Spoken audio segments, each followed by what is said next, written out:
Alinsunod naman sa utos si Pangulong Duterte, wala munang drug operations ang PNP. Saksi, si Chino Gaston. Mula ngayong araw, wala munang offline tokhang, buy bust o raid na gagawin ng sinumang pulis at manghuhuli lang kung nasa harap na nila mismo ang nagbebenta o tumitira ng droga. Yan ang pahayag ni PNP Chief Bato de la Rosa habang nililinis ang kanilang hanay. Magiging mahigpit daw ang PNP at walang sisinuhin. Yung mga kalawag na yan, kakanta sa akin ng, "Please forgive me, I don't know what I do." After that, kakanta sila ng, "Please release me, let me go." Yun na dapat, resign na sila. Kasabay nito ang pagbuwag ng PNP AIDG o Anti-Illegal Drugs Group kung saan kabilang ang ilan sa mga sangkot sa pagdukot at pagpatay di umano sa Koreanong si Ji Ik-ju na pinalabas umanong drug operations. Narcotics Command muna na nakakabit sa PIDEA ang bahala sa kampanya kontra droga.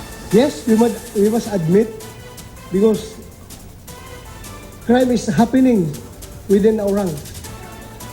I must admit that. Really, there is. Otherwise, kung walang breakdown, talagang tightly knit yung very tight yung ating discipline, walang mangyayaring ganun.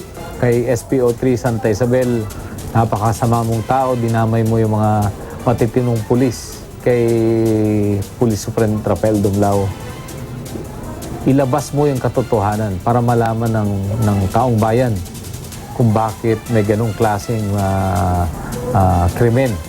Ang hakbang ay alinsunod sa utos ng Pangulo kagabi. Galit ako, ibig sabihin. Kasi pati ako napahiya. Hindi naman tinanggap ng Pangulo ang alok na resignation ng PNP Chief. Pero inanunsyo ng Pangulo ang 5 milyong pisong patong sa ulo sa isa sa mga sospek na si Superintendent Rafael Dumlao dahil napabalitang tumakas sa Camp Crame. Pero Dumlao, kapag hindi ka lumabas, patungan kita ng 5 million. I'm giving you exactly 24 hours. If you bring him dead, the better. I do not have to ask questions more. Pero binawi rin ang patong sa ulo matapos bulungan ng PNP Chief. Sabi ng Pangulo, bumalik na pala sa Crame si Dumlao. Pinatungan din ng tigi 1 milyong piso sa ulo ang NBI assets na sangkot din sa G-murder. Ang isa sa kanila na si Jerry Omlang humingi na ng proteksyon sa NBI pero wala pang hinaharap na kaso.